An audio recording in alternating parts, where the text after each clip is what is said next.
Hello, ಯಾರಾದ್ರೂ ಇದೀರಾ? ಇಲ್ಲೇನು ಇಲ್ಲ ಅಂತ ಅನ್ಕೋಬೇಡಿ. ಇಲ್ಲೊಂದು ಆಯತ ಘನ ಇದೆ, ಇನ್ನೂ ಒಂದು ಆಯತ ಘನ ಇದೆ, ಇನ್ನೂ ಒಂದು ಆಯತ ಘನ ಇದೆ. ಇಲ್ಲಿ ಏನ್ ನಾವು ಯೋಚನೆ ಮಾಡ್ತಿದೀವಿ ಅಂತ ಹೇಳಿದ್ರೆ, ಇಲ್ಲೊಂದು ದೊಡ್ಡ ಘನ ಬಂದಿದೆ. ಇಲ್ಲಿ ಯಾರೋ ಒಬ್ಬ ನಮ್ಗೆ ಏನ್ ಕೇಳ್ತಾನೆ ಅಂತ ಹೇಳಿದ್ರೆ, ಇಲ್ಲಿರೋ ಆಯತಗಳನ್ನ ಬಳಸ್ಕೊಂಡು ನನಗೆ ಒಂದು ದೊಡ್ಡ ಘನ ಮಾಡ್ಕೊಡಿ, ಅಥವಾ ದೊಡ್ಡ ಘನದೊಳಗೆ ಇಂಥ ಆಯತಗಳನ್ನ ತುಂಬಿಸ್ಕೊಡಿ. ಎಷ್ಟು ತುಂಬಿಸ್ಬೇಕು, ಅದು ಯಾವ ಸೈಜ್ ಇರ್ಬೇಕನ್ನೋದು ನಾವು ಇಲ್ಲಿ ಡಿಸ್ಕಸ್ ಮಾಡೋಣ. ಹೇಳಿದ್ರೆ, ಒಂದು ಘನವನ್ನು ತಯಾರಿಸಲು ನಮಗೆ 3 ಅವಿಭಾಜ್ಯ ಅಪವರ್ತನಗಳ ಗುಂಪು ಬೇಕಾಗುತ್ತವಂತೆ. ಏನಂತ ಹೇಳಿದ್ರೆ, ಒಂದು ಘನವನ್ನು ತಯಾರಿಸಲು ನಮಗೆ 3 ಪ್ರೈಮ್ ಫ್ಯಾಕ್ಟರ್ಸ್ ಬೇಕಂತೆ. ಉದಾಹರಣೆಗೆ ನಾನು ಒಂದು ನಂಬರ್ ತಗೋತೀನಿ. ಯಾವ ನಂಬರ್ ಅಂತ ಹೇಳಿದ್ರೆ 392. ಇದಕ್ಕೆ ಫ್ಯಾಕ್ಟರ್ಸ್ ಕಂಡುಹಿಡಿಯೋಣ. ನಾನು 2 ಇಂದ ಡಿವೈಡ್ ಮಾಡಿದಾಗ 2 1 2 9 ಮತ್ತೆ 2 6 ಅಂದೆ 196, 2 392. ಮತ್ತೆ 2ರಿಂದ ಡಿವೈಡ್ ಮಾಡಿದಾಗ 98. ಮತ್ತೆ ಏನ್ ಮಾಡೋಣ, ಮತ್ತೆ ಡಿವೈಡ್ ಮಾಡಿದಾಗ ಎಷ್ಟು ಬರುತ್ತೆ? 2 ಇಂದ 49. 49 ಅನ್ನೋದು 7ರ ವರ್ಗ ಸಂಖ್ಯೆ. 7 7 49, 7 1 7. ಇವಾಗ 392ಕ್ಕೆ ಅಪವರ್ತನಗಳು ಯಾವ್ದು ಬರುತ್ತೆ ಅಂತ ಹೇಳಿದ್ರೆ 2 ಇಂಟು 2 ಇಂಟು 2 ಇಂಟು 7 ಇಂಟು 7 ಅಂತ ಬರುತ್ತೆ. ನಾವಿಲ್ಲಿ ನೋಡ್ಬೋದು 2 ಅನ್ನೋದು 3 ಸಲ ರಿಪೀಟ್ ಆಗಿದೆ, 7 ಅನ್ನೋದು 2 ಸರಿ ರಿಪೀಟ್ ಆಗಿದೆ. ನಮಗೆ 2 ನಂಬರ್ ಬಂದ್ರು ಅದು ಕ್ಯೂಬ್ ಆಗ್ಬೇಕಂತ ಹೇಳಿದ್ರೆ 2 ಕ್ಯೂಬ್ ಇಂಟು 7 ಕ್ಯೂಬ್ ಅಂತ ಬರಿಬೇಕಂದ್ರೆ 7 ಇನ್ನ ಒಂದ್ಸರಿ ಬೇಕು. ಅದಕ್ಕೆ ನಾನೇನ್ ಮಾಡ್ಬೇಕಂತ ಹೇಳಿದ್ರೆ 7 ನ ಮಲ್ಟಿಪ್ಲೈ ಮಾಡ್ಕೋಬೇಕು. ಇಲ್ಲಿ ನಾನು 7 ಮಲ್ಟಿಪ್ಲೈ ಮಾಡ್ಕೊಂಡಿರೋದ್ರಿಂದ ನನಗೆ ಇದೇನಾಗುತ್ತೆ ಅಂತ ಹೇಳಿದ್ರೆ 2 ಕ್ಯೂಬ್ ಇಂಟು 7 ಕ್ಯೂಬ್ ಅಂತ ಆಗುತ್ತಾ? ಹೌದು, ಇದು 2 ಕ್ಯೂಬ್ ಇಂಟು 7 ಕ್ಯೂಬ್ ಅಂತ ಆಗುತ್ತೆ. 392 ಅನ್ನೋದು ಘನ ಸಂಖ್ಯೆ ಅಲ್ಲ, ನಾನು 7ಅನ್ನ ಗುಣಿಸಿರೋದ್ರಿಂದ ನನಗೆ 392 ಅನ್ನೋದು 7ನ ಗುಣಿಸಿರೋದ್ರಿಂದ ಒಂದು ಘನ ಸಂಖ್ಯೆ ಆಗುತ್ತೆ. ಇಷ್ಟು ಅಂತ ಹೇಳಿದ್ರೆ 2744 ಆಗುತ್ತೆ. ಇವಾಗ ನನಗೆ ಇದ್ರ ವ್ಯಾಲ್ಯೂ ಎಷ್ಟು? 2 ಕ್ಯೂಬ್ ಇಂಟು 7 ಕ್ಯೂಬಾ? 2 7 ಎಷ್ಟು ಅಂತ ಹೇಳಿದ್ರೆ 14.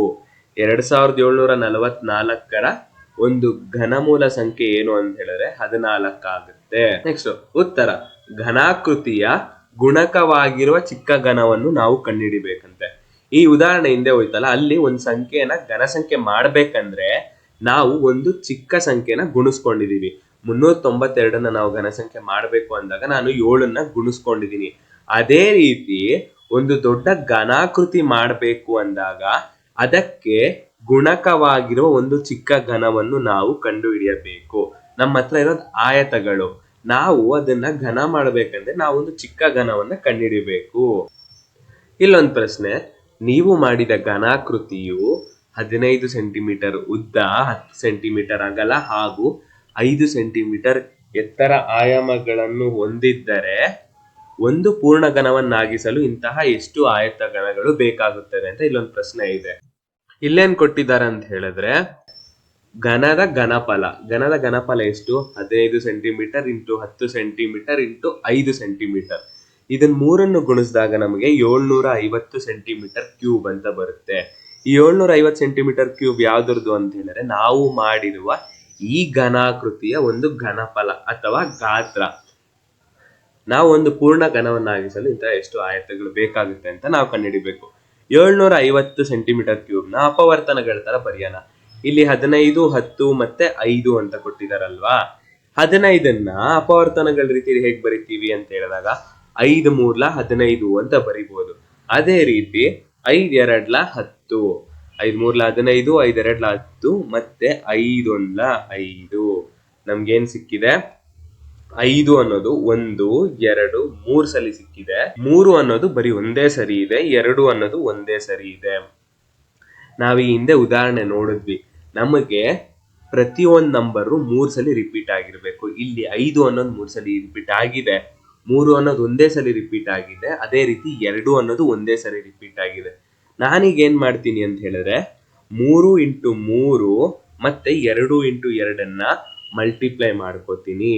ಆಗೇನಾಗುತ್ತೆ, ಇಲ್ಲೊಂದು 3 ಒಂದ್ಸರಿ ಇದೆಯಾ, 2 ಸರಿ ಆಯ್ತಾ, 3 ಸಲಿ ಆಯ್ತಾ, ಮತ್ತೆ 2 ಅನ್ನೋದು ಇಲ್ಲೊಂದ್ ಸರಿ ಇದೆ, 2ನೇ ಸಲಿ, 3ನೇ ಸಲಿ. ಈಗ ನನಗೆ 5 ಅನ್ನೋ ನಂಬರು 3 ಸಲಿ ಸಿಕ್ಕಿದೆ, 3 ಅನ್ನೋ ನಂಬರು 3 ಸಲಿ ಇದೆ, 2 ಅನ್ನೋ ನಂಬರು 3 ಸಲಿ ಇದೆ. ನಾನು ಏನ್ ಗುಣಿಸ್ಕೊಂಡಿದೀನಿ ಅಂತ ಹೇಳಿ 750ಕ್ಕೆ 3 3 9, 9 2 18, 18 2 36.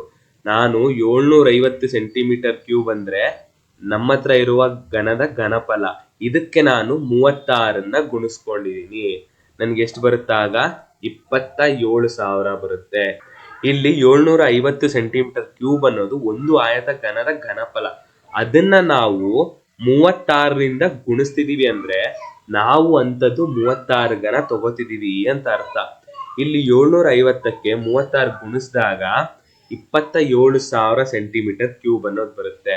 ಇದರ ಘನಮೂಲ ಸಂಖ್ಯೆ ಬಂದು 90 ಕ್ಯೂಬ್ ಆಗುತ್ತೆ. 90 ಕ್ಯೂಬ್ ಸೆಂಟಿಮೀಟರ್ ಕ್ಯೂಬ್ ಆಗಿರೋದ್ರಿಂದ ನಮ್ಮ ಈ ದೊಡ್ಡ ಘನ ಏನಿರುತ್ತೆ ಇದರ ಪ್ರತಿ ಸೈಡು 90 ಅಂತ ಆಗಿರುತ್ತೆ. ಈಗ ನಿಮ್ಗೊಂದು ಪ್ರಶ್ನೆ, ಸೇಮ್ ಪ್ರಶ್ನೆಗೆ ಇಲ್ಲಿ ಉದ್ದ ಅಗಲ ಎತ್ತರ ಅನ್ನೋದು ಚೇಂಜ್ ಆಗಿದೆ.